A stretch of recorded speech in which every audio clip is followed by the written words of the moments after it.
My guest today was developing what she would describe as a dysfunctional relationship with alcohol. She made the decision to stop drinking in 2019 and never looked back, and now she is a certified gray area drinking coach. I really love this term. She now works with women across the globe, helping to guide them to a life without alcohol. She guides them from feeling lost, stuck, and out of control to a happier and healthier way of living. My guest today is Sarah Rusbatch, and you are going to love this interview.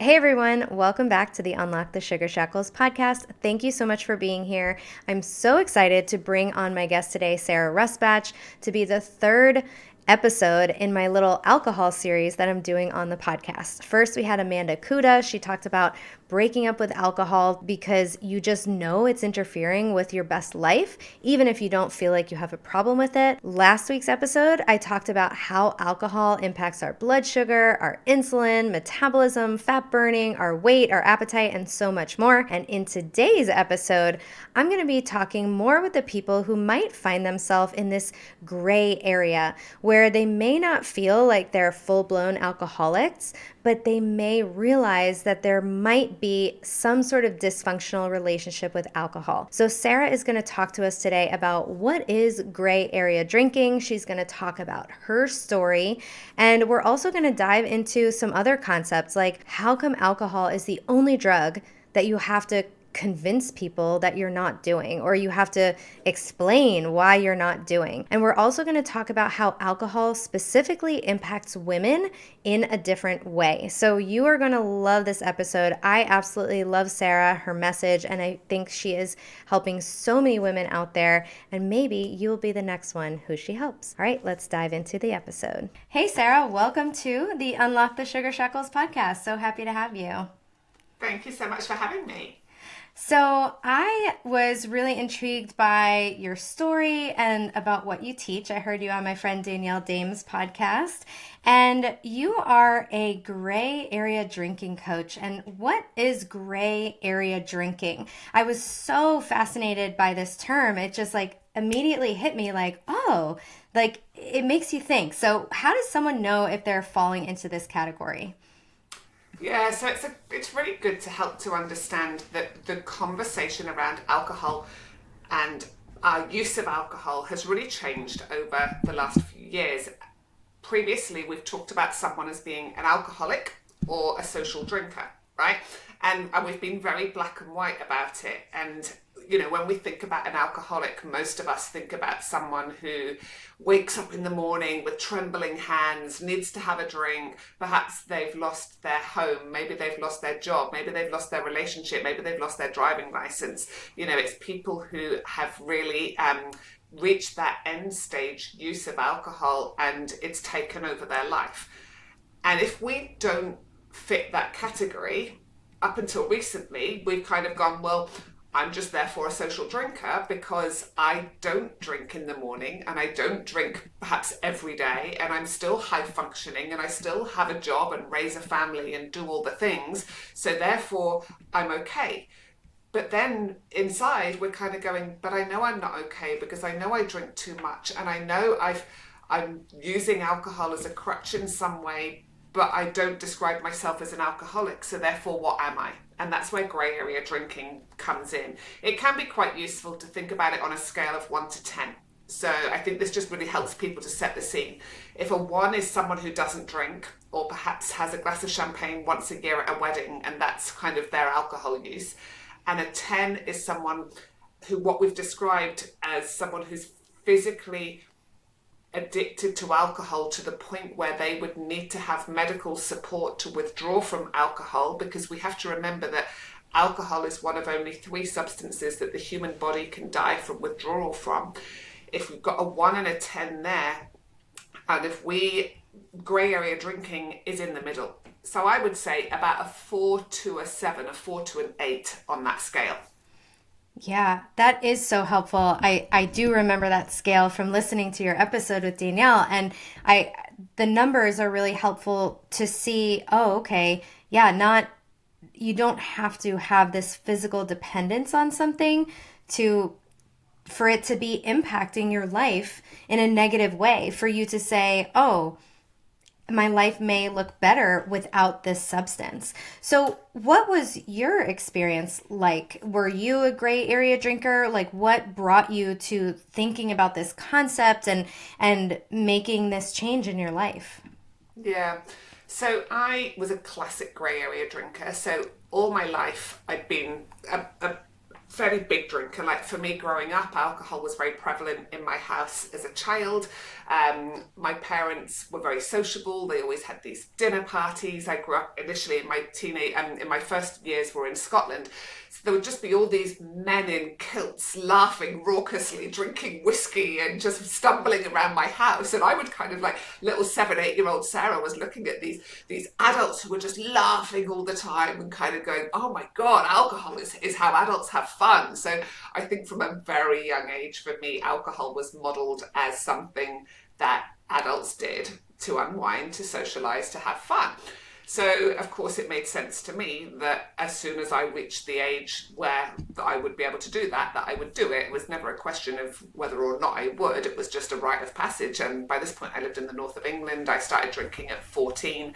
It was kind of very normal where I grew up that you would use alcohol in that way. We would fill up soda stream bottles with whatever we could find in our parents' drinks cabinets. You'd have like this concoction of Malibu and Southern Comfort and gin and martini, and you'd mix them all together and put a bit of lemonade on top, and right, and you're laughing. I know you've been there, right? For me, it was whiskey that I stole from my parents. I put it in like a Poland Spring water bottle. I knew how many lines were how many shots. And then when we were in college, we used to put like Crystal Light packets, like vodka and Crystal Light packets. So I've been there in my own way. Yeah, I don't miss that. No, absolutely. And so alcohol, and I'd moved around quite a lot as a kid, and I think, having done a lot of work on myself since getting sober, I can see that alcohol provided for me a segue to faster connection, to feeling accepted quicker, to feeling like I was part of the gang quicker.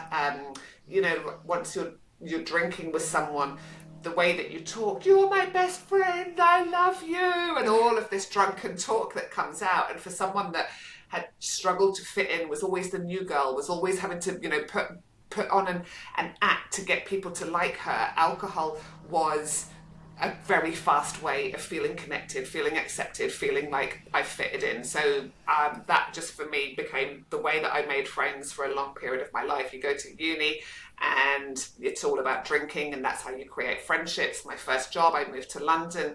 I was working in recruitment. It was a very boozy culture back then, and that was, every night after work there was someone to go to the pub with, to have drinks with. That was how you socialized, that was how you made friends. And so for me, that was just what I did, and I never really thought it was problematic. Like, I knew I drank a lot, and I knew that when other people were like, oh, I've had enough and it's time to go home, I was like, oh my God, what's wrong with you? I'm just getting started. Like, I was the one that always wanted the party to keep going. I was the one that when it was, midnight and people were going, oh, we've got work tomorrow, we should get home, I was going to the club and getting home at 3 a.m. instead of midnight. And so, but again, it was just like, my story to myself was, I like partying, I'm a party girl, I'm really sociable, I don't have any ties, I'm not in a relationship, I don't have kids, I'm just going to live my London life the best I could. So I met my husband when I was travelling around the world. He's from New Zealand. We moved back to London, we got married, we eventually had a baby, and then we decided to move back to Australasia. So we moved to Western Australia. This was in 2010, and then I got pregnant again very quickly. So I suddenly had 2 kids under 2. I had no family support. I had no friends. I had no job or identity, and having been, a director of a very successful recruitment firm for many years, that was a lot of my identity. And all of a sudden I found myself lonely, homesick, at home with 2 kids that were just relentless in their needs of me, but what they needed from me I found so boring in some ways, like just pureeing carrots, changing nappies, cleaning baby sick and going to monkey music. Like, there are some women that take to that like a duck to water, and then there are others that find it a little bit more challenging. And I think for me, because I didn't have the yin and yang, right? I didn't have a close group of girlfriends where I was going out with them or seeing them or getting that connection time. It was just me and my two little kids. And it was hard. It was so hard. And that was when alcohol for me became a crutch. It became something that it made all those feelings go away. So all those feelings of loneliness and sadness and homesickness, it was like, I can just have a drink and then I don't have to feel those feelings anymore, because alcohol's great at stopping us from having to feel our feelings. And so that became a crutch for me for quite some years. And I didn't drink every day. I didn't drink in the morning. I didn't drink when I was on my own with the kids. Like my husband would come home and then I would like hand over to him and go and sit in the garden and drink. And then it just started to become more problematic as I got to kind of 40, and we'll talk about this, in a bit more detail soon, I'm sure. My body couldn't handle alcohol in the same way that it used to. The hangovers were getting worse. Alcohol was affecting my sleep so much more. Alcohol was affecting I was getting so much more anxiety. The next day I was feeling just wretched. And whereas before, a hangover was nothing that a can of Diet Coke and a packet of crisps didn't fix. Now it was kind of like, get up, get the kids to school, get home, get back into bed and play Candy Crush for a few hours until I had to go and pick them up again. And that's not that fulfilling, and it's not that a positive lifestyle. I was running my own recruitment business at this point, and I was working for myself, I was on my own, I was missing connection, so that was also playing a part in how I was feeling. And finally got to the point 2017 where I just felt like alcohol was impacting me in so many ways, and I decided to do a detox. So I said, I'll do 21 days. I'll take 21 days off booze, and that will fix me. I'll be okay. So I did my 21 days, and I was like, I feel amazing. I feel so good. I was sleeping through the night, because what had happened was, I don't know if you found this, but I got to the point where every time I drank, even just a couple of glasses, I would wake up at 2 a.m. and I wouldn't be able to get back to sleep, and I would lie there tossing and turning and unable to sleep. And so to be able to get to the point where you're sleeping solidly, you're getting deep restorative sleep, you wake up in the morning with energy, feeling more positive, feeling really proud of yourself because you didn't drink the night before, all of that was happening for me. And so I kept going, and I got to 100 days, and then I was like, but I can't never drink again. That would just be weird. So I decided to go back to drinking. And because I was like, I'm fixed now. I clearly don't have a problem, because if I had a problem, I wouldn't have been able to just take 100 days off. So everything's fine. I just needed to take this break. Now I'll be a normal drinker. Now I'll be someone that just has a glass of red wine with her steak on a Sunday, and that's it. And within a couple of weeks, I was back to drinking the same amount as before. And that then took me back to alcohol use. So this carried on for a couple of years. And then 2019, I finally realised that my life was better without alcohol. And I made the decision to end that relationship. And I've never looked back. Wow, that's amazing. And I love that it's not just like, I decided to never do it again and I didn't. It's like, we have to learn all these things, because I love that you're saying like, it would just be weird if I, stopped drinking forever. And we have all these excuses and all these things. Why do you think that there's so many excuses that we have, and even just like labels, or like, why is there so much pressure for us to drink? Like, is that something that like I'm sure you've reflected on that? Absolutely. So I think there's a few reasons. So I think number one, it's our entire identity. So for me, I was Sarah the party girl. I was Sarah whose house everyone came to have a drink, before the party or after the party. Everything, I surrounded myself, a lot of my friends were significant drinkers as well, because grey area drinkers tend to surround themselves with other grey area drinkers, because then if you drink the same as everyone else, you're like, well, none of us have a problem, it's fine, we all drink the same. So I think there's the identity piece. There's also the fact that alcohol, it's the only drug you have to justify not taking. It's it's so socially expected and socially accepted that, you say to someone you quit smoking and they'll be like, oh, good on you, well done. You say to someone you've quit drinking, and often the response is, oh, don't be so boring, just have one. And so you're coming up against the societal expectations to drink, you're coming up against your own identity, and then you're also coming up with the fact that it's been your crutch for many, many years. Most grey area drinkers are not drinking at the level they're drinking at because they want to feel crap all the time. They're drinking at that level because it does something for them in the short term. And whether it's relieving stress, relieving anxiety, whether it's alleviating boredom, whether it's making us not have to feel our feelings, which it's bloody good at in the short term. And so we've got all of this going on. And so it's not so simple to just go, oh, alcohol's making me feel rubbish, I'm simply not going to drink it anymore. Yeah, that's really helpful to hear all those explanations, because I feel like there's so many people who have woken up at some point in their life and said, I'm never going to do this again. I'm never drinking again. I can't count how many times I've said that, yet we go back to it so much. And I feel that there's probably people out there listening who are beating up on themselves for the fact that, or feeling some sort of shame or guilt that they haven't been able to let go of this or stop doing it. But it feels like a mountain. Like it feels like, as someone who stopped drinking, I went through my own, all this emotional stuff of, it wasn't for reasons of, I didn't even consider myself a gray area drinker at that time. I was in the past, but not when I quit. It was more for the health reasons, because I felt so terrible after I drank. And I'm like, I don't have 2 days out of my week to recover from a weekend. It just didn't feel worth it for me. With the people that you coach, what are some of these, fears or hesitations that they might have for not wanting to try this, or bridge, to try to be sober, or some excuses that come up? Yeah. So, gosh, there's so many.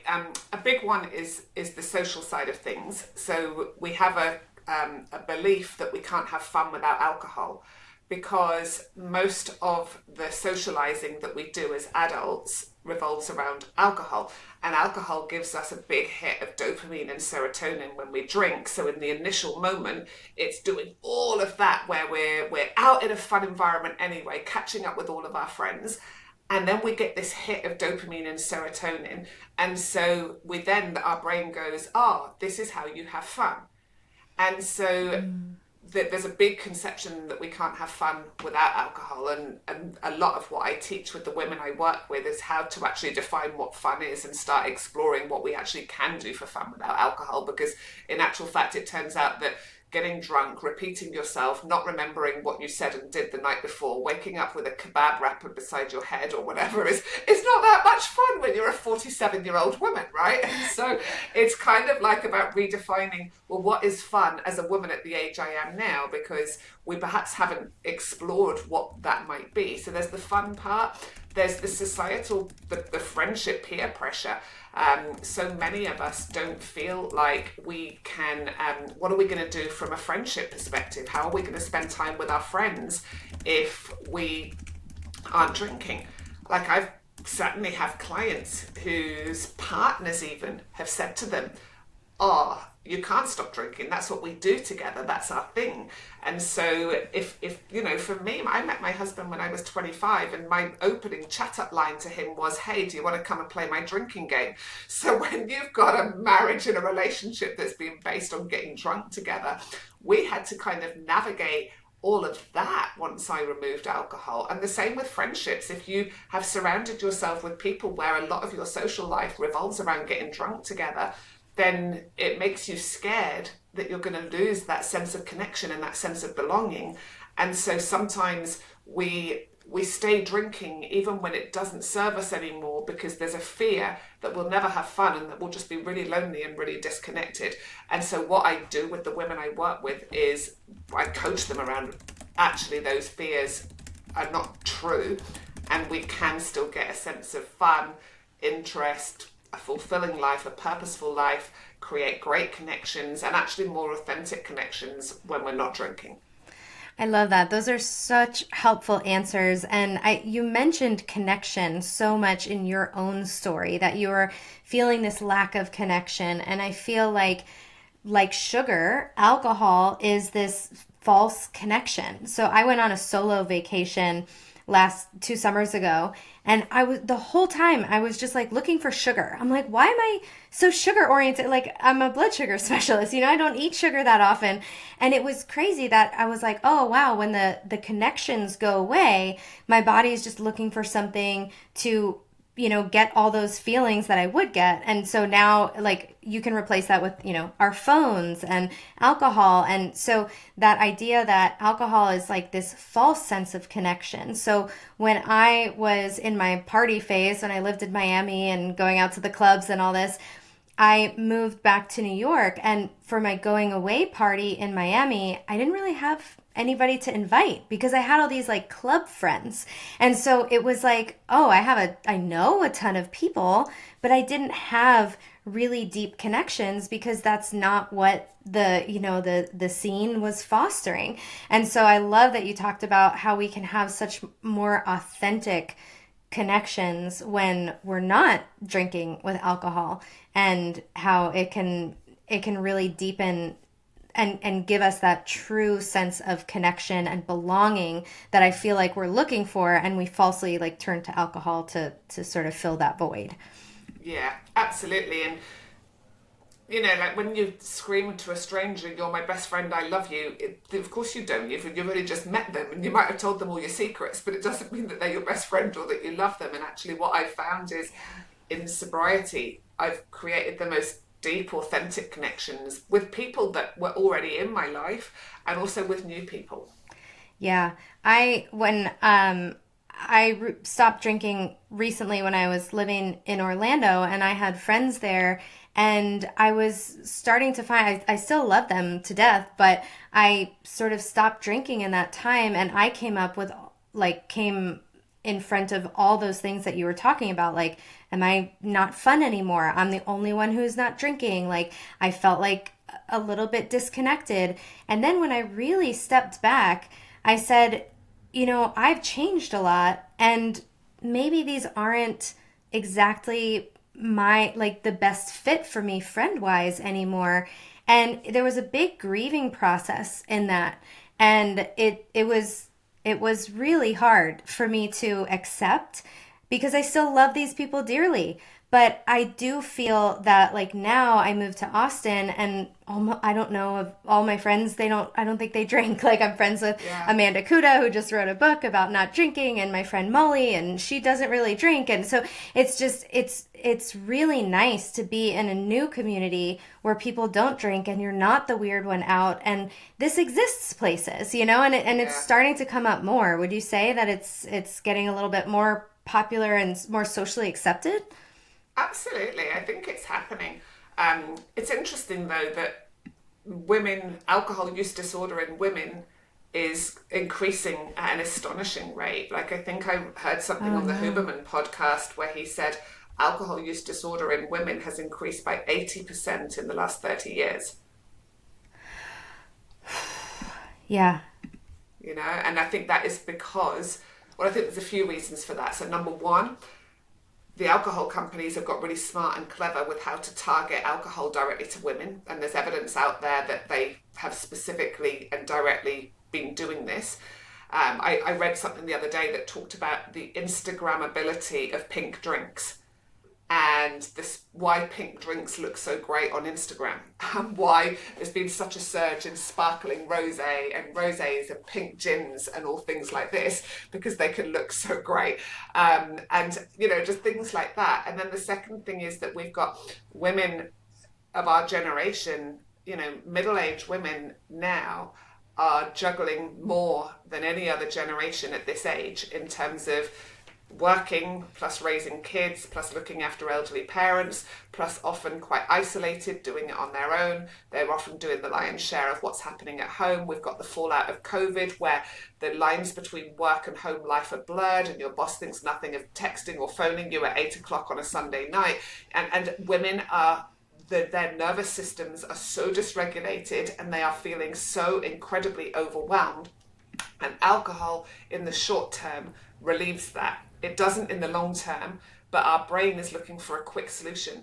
And if we have ever created a neural pathway that says, when I'm stressed and overwhelmed and I drink alcohol and it makes that feeling go away, our brain is going to keep remembering that. So every time we go, oh, I'm feeling so stressed right now, your brain's going to go, ha ha, have a drink, have a drink. That's the solution. And so it's really important that we start to understand that while it might be a great short-term solution, it actually isn't a great long-term solution. And we might need to start looking for what might work better. Yeah, absolutely. And even just what it does to our GABA, it gives us a big rush of GABA, which is a very calming neurotransmitter, but it depletes it over the long run. So then we run more anxious and then are more inclined to go get, grab a glass of wine. And just what you said about that Instagram ability, it made me think about, I'll go to like a little shop and it'll be all these like little kitschy things about, dish towels with sayings about like mommy needs her bottle. It's wine o'clock. It's happy hour somewhere. Like it's 5 o'clock somewhere. There's so much. And even just like the wine culture amongst moms, like what's your take on this? Why is it so exploding so much? And how is this impacting us? Yeah, it's absolutely massive. Like mum wine culture, it's almost like we're doing alcohol's job. We're doing the marketing job for the companies. They kind of don't even need to do it themselves, because all we're doing is posting pictures of ourselves. Oh, I so deserve this, and all of this, because what we're doing is reinforcing the message that alcohol is our reward at the end of the day. Like, it was astonishing here, I'm sure it was the same for you guys when it was Mother's Day, and it just made me so sad to see just how trying to find a card that actually doesn't have a reference to wine is very, very hard. They even had there's a very famous nightwear shop here in Australia that sells pajamas and nightwear, and they had a mannequin in the shop window that was wearing pajamas that had red wine glasses all over them. And the mannequin was standing in pajamas with her hair like wrapped in a turban as if she'd just had a bath. And she had a bottle of wine in one hand and a glass in the other. And I was just like, all the little girls that are just going in there to buy for their mum these red wine pajamas because they go, oh, that's what mum does to relax. That's what mum needs to do to relax. And so we're just perpetuating this message that alcohol is the solution to the stress and overwhelm that women are feeling. But no one is talking about, actually, alcohol's a poison. It's a class 1 carcinogen. It causes 7 types of cancer. 1 in 5 breast cancer diagnoses is directly caused by alcohol.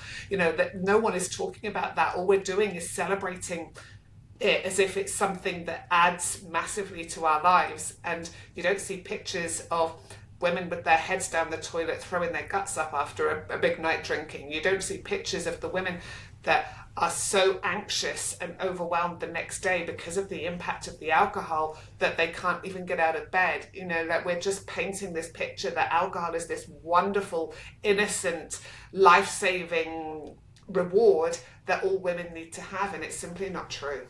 Yeah, and then we, as women, are feeling the real effects of alcohol and then thinking that there's something wrong with us that we can't moderate, right? Is that Totally. Feels like the next step, right, to this whole puzzle? Totally, because the whole messaging from the alcohol companies is drink in moderation, drink responsibly.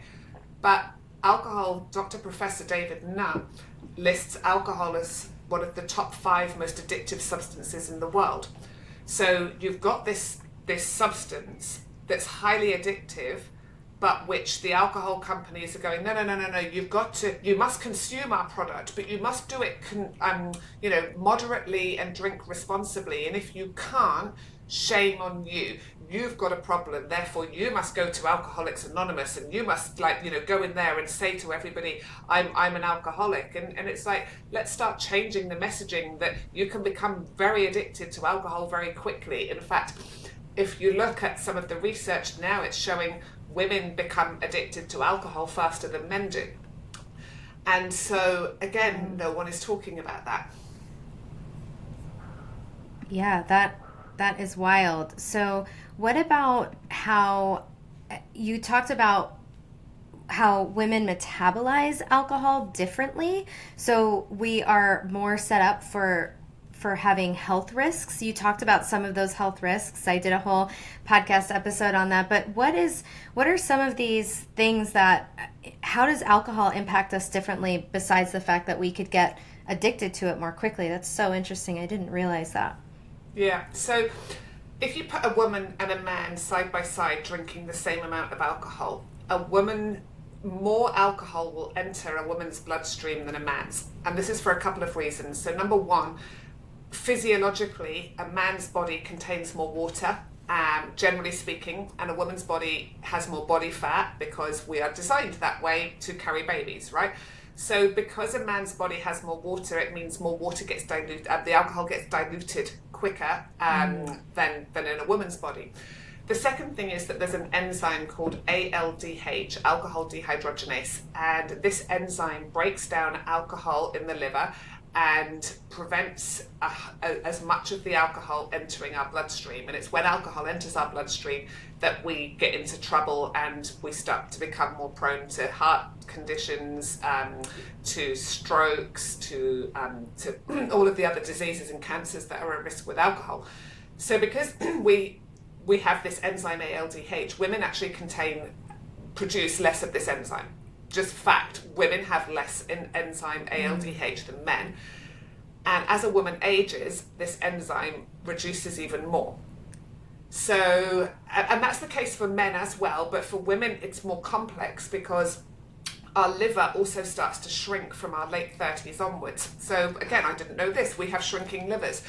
Your liver is what metabolizes alcohol. So you have this absolute storm in a teacup for women, in that as women get into their 30s, 40s and 50s, a lot of women do find that they're drinking more as a crutch and as a way of managing stress, but their body actually can't metabolize the alcohol in the same way anymore because we have less ALDH, our liver is shrinking, and we start to feel more of those effects of the alcohol. So it's really important that we understand this is why for women our hangovers also get worse as we get older, because as I said, in my 20s it was like water off a duck's back, and then once I got into my 40s it was the sleep, it was the anxiety, it was just feeling wretched for a couple of days afterwards, whereas in my earlier years it wasn't that. And the other thing to note that I find really interesting, that's really important for us to know but also for our daughters, is that when your estrogen is higher, so at different times of the month, when you have higher circulating estrogen, you will get drunk quicker. So this is why sometimes you could have the same amount of alcohol one week and go, I had 2 or 3 glasses of wine, barely touched the sides, it was fine, didn't feel the effects, and I felt okay the next day. A week later, you could have exactly the same amount and feel really intoxicated, and feel really terrible the next day. And this is because women have hormones. A woman's body changes over the course of a month. And the way that we metabolize alcohol, therefore, and the way that our body handles alcohol will be very, very different depending on the time of the month. And this is important for girls to know as well, because they might go out with their friends and drink the same amount one night and be fine, and the next night they might black out, they might not remember anything, because if their estrogen is higher, which it is at certain times of the month, this is going to make them more susceptible to alcohol. And from a health and safety perspective, I wish more people knew this. Yeah, absolutely. It's so crazy. I remember specifically certain times when I ended up like throwing up this one night. I'm like, I only had 3 drinks. Like, I don't know what happened. You think it's like maybe there was somebody put something in my drink, and it it's weird because you're like, that was not a abnormal amount for me. But yeah, and being a person, I'm only 5 feet tall, I'm very little. And like, stuff hits me really quickly. I could have 2 sips of a drink and already start to feel it. So we are built differently than men. And there also is that push, certainly in American culture, I'm not sure about elsewhere, but for like women to keep up with men, like, oh, I can drink a guy under the table, and it's like I can keep up, and it's like you physically are built differently. Like we're not small men, and and I think that it's just there's so many things in the culture of alcohol that is so dangerous and toxic and just sort of built on like trying to drink the most. And it was certainly like that in college. And it feels really dangerous. I feel bad for my younger self who just didn't know these things, and just like you said at the beginning, just trying to fit in. So yeah, exactly. And so I'm not on this crusade to say alcohol is bad, you must never drink, but I am on a crusade to share some of the facts about alcohol so that people can make informed decisions. I didn't have a clue that alcohol was a major contributing factor to breast cancer. I just didn't know that. And I don't think many women do. And yet, breast cancer diagnoses are massively increasing, but this isn't a coincidence that a woman's drinking is massively increasing. yeah. Yeah, so what are some of those other health effects? Because I did an episode where I talked all about the blood sugar, insulin impacts. I talked about sleep. And so what's happening during sleep is that we get a bigger insulin spike when we drink than normal. And we also get bigger blood sugar spikes. And then all that insulin pushes that blood sugar out of the blood into the cells of the body, leaving us with low blood sugar. And then our liver's ability to put more sugar into the blood is impaired. So we have this low blood sugar. The liver can't help out. And it also blocks us from burning fat. And so we can't use fat to stabilize our energy levels. So the adrenals have to come in and pump us with a bunch of stress hormones to raise our blood sugar, to get us out of that danger hypoglycemia zone. So we have these stress hormones that just got shot up in our body, and it makes us wake up in the middle of the night with a pounding heart, unable to fall asleep. So that's that cycle of how the blood sugar impacts those overnight wake ups. But what are some of these other things besides the 7 cancers and other health issues that you're seeing? Yeah. Well, one is anxiety, because you were talking before about the surge of GABA that we get when we have alcohol. The problem is that our brain, it wants homeostasis, it wants balance of all the neurotransmitters. And so in response to this big surge of GABA, which is a calming, relaxing neurotransmitter, the brain releases the opposing neurotransmitter, cortisol, to kind of create more balance. And so they've actually done tests now and shown people, not even people that drink, heavily, people that drink a couple of glasses of wine 3 or 4 times a week have a higher baseline of cortisol than people who don't drink at all. And so the irony is most people are drinking because they're stressed and anxious, but the alcohol is making them more stressed and anxious. So we get into this vicious cycle. So that's, the anxiety piece is one. Another one is that alcohol is a major, if not I've heard Dr. Robert Lustig say that it's the major cause of leaky gut.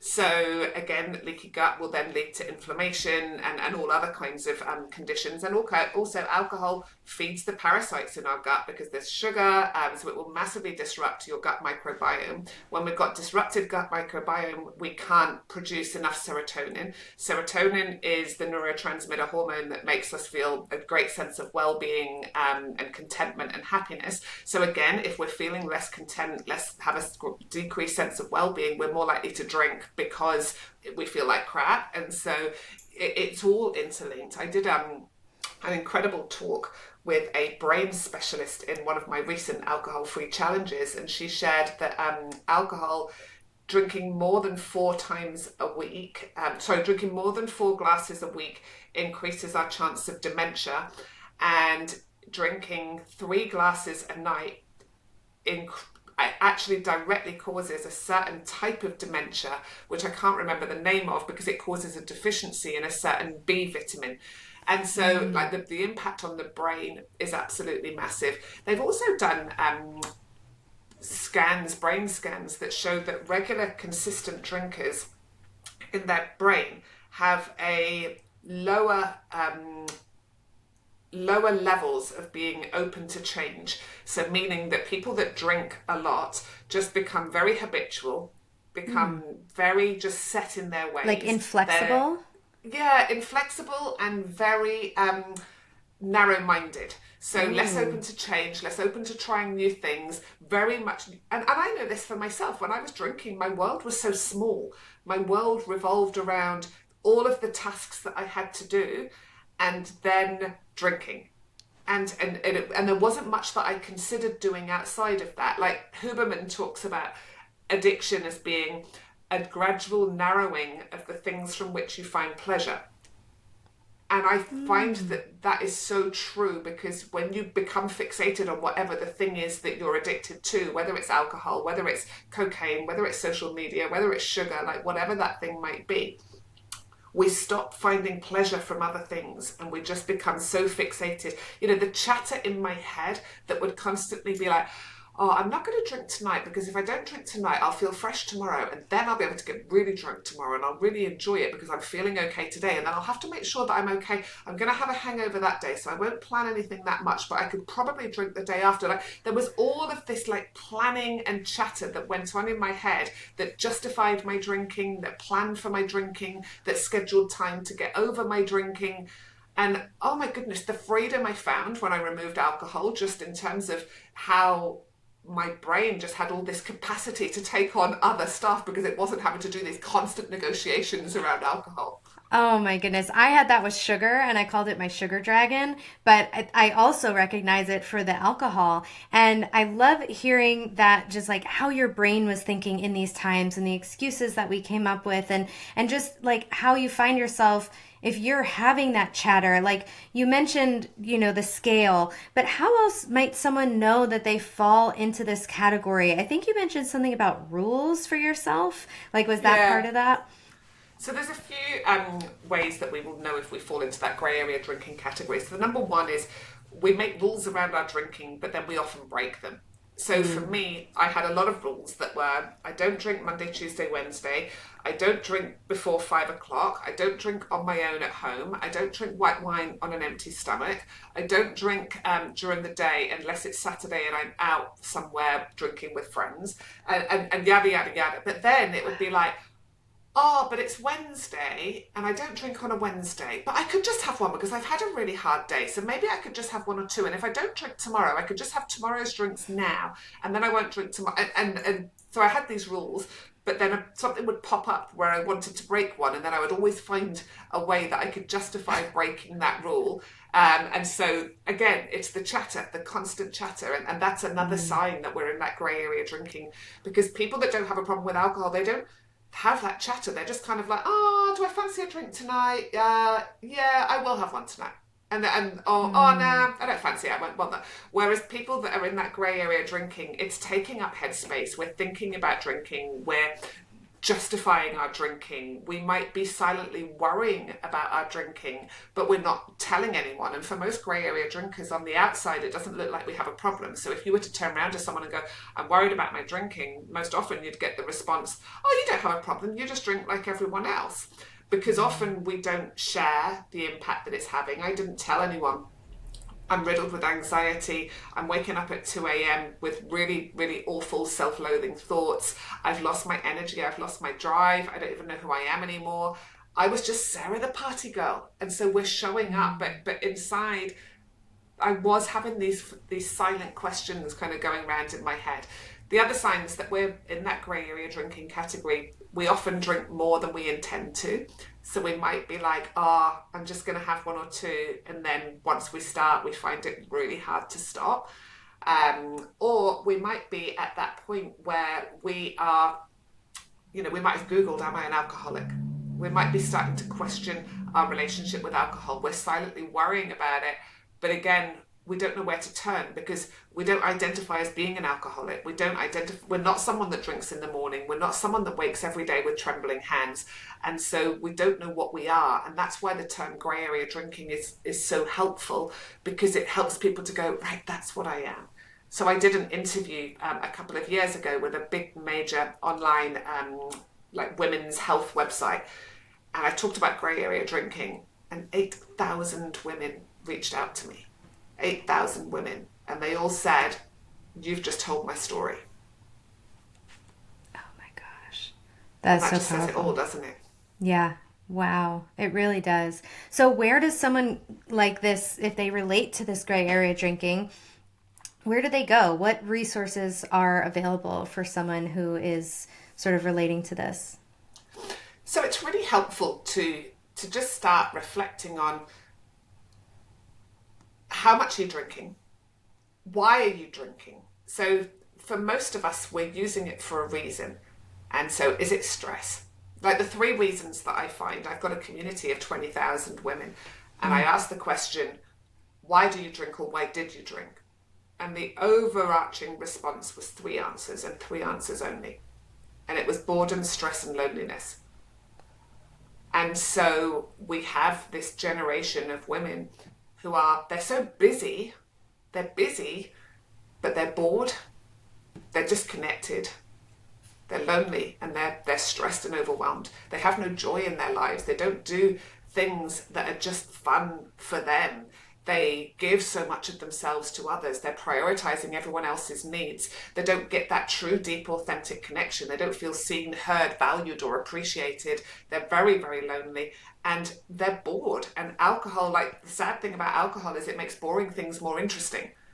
And so like if you've got no energy, you're tired because you've been running around after everyone else all day, and yeah, you'd love to go out and do a night class or an exercise class, but you've just got no energy. And so you sit on the sofa, you pour a wine, and then all of a sudden the boring housework that you've got to do just feels a bit more exciting and a bit more interesting because you're half pissed. And really, is that what we want our life to be like? Just a life where we're having to dull down our brain to make boring things more interesting? And so for you listeners, ladies, just know that if this is resonating with you, you are so not alone. This is the heart of the work I do, is addressing those 3 factors and supporting women to change that so that their need for alcohol becomes less. I love that. That's really beautiful. And how else do you support women in your community? Yeah. What other things come up a lot? Yeah. I run alcohol-free challenges 4 times a year, and they're women only, and they're women all over the world. So a huge number of women from the USA, from Canada, Australia, the UK, New Zealand. My next one will be in January. And a lot of women find, this time of year, we can't hide from the fact that Christmas, the festive season, you guys have had Thanksgiving, what a boozy time of year that is. And a lot of women find that they really enjoy the fact that they've signed up to my challenge. My January challenge is always the biggest and best one, because it's people go into Christmas going, okay, I know that I'm making change. I know that I've signed up to Sarah's challenge and I'm going into January and this is all going to change. And so it's women only. It's daily support from me. I bring in incredible guest experts. Danielle Dayham's come in and been talked about the emotional side of cravings and how to meet our emotional needs instead of just turning to alcohol or sugar, because it's interesting. So many of my women, they find when they remove alcohol, they swap it for sugar. Yep. And so we have to find ways to navigate that. So my alcohol-free challenges are a brilliant way to start. My next one will start on the 8th of January, so it gives us time to get over the New Year period. And it will go on early bird special. So I think it will be US dollars, about $70 US for the 30 days of support. So it's not expensive, but it's jam-packed with information. And then on my website as well, there's a free guide that people can download of just full of all my favorite podcasts, my favorite books, and all the things that helped me get sober. So there's so much out there that we can tap into, but we've just got to first make that decision. Do I want to change? And it's not about saying, I have to say that I'm never ever going to drink again. It's simply about saying, I'm going to take 30 days off and I'm just going to be curious and I'm going to see how I feel. And for anyone listening, if you, like, I always remember this was the case for me. If someone had said to me, all right, just do a 30-day break. And I was like, oh, I can't do that. And it's like, well, if you can't do a 30-day break, you definitely need to do a 30-day break, because that's a true sign, right, that there needs to be some change. And that's why I love doing it in the challenges that I run, because you get that sense of community and connection. Because as you know, making any change is hard. But when you do it alongside a group of other women, it makes it so much easier. It increases your chances of success by 95%. So that's why I do my coaching in groups as well, because we could feel so isolated doing this and feel so alone, and then we realize, oh, all these other people have these things. There's nothing wrong with me. It's just I'm doing this hard thing. So I love that you support people and women in these ways. And I will have all your links in the show notes, and really excited to point people in your direction, because, I've been doing a couple of episodes about, considering, alcohol, the health issues that it can cause. And I think that it's a new concept for some people, like breaking up with alcohol when we don't have a problem, right? And so thank you so much for being here today and for sharing with us. Yeah. Oh, and the other thing I forgot to mention is that my book comes out in February. So I've written a book called Beyond Booze, How to Create a Happier Life Alcohol-Free. And what it's all about is, it's not about how to get sober. There's lots of books out there about that. It's about what we have to add in when we take alcohol out, so that we don't even miss alcohol. So it's only aimed at women. And if any of your listeners pre-order it now, you get 5 free coaching videos from me that support you with how to manage stress without alcohol, how to navigate the festive season and socializing without alcohol.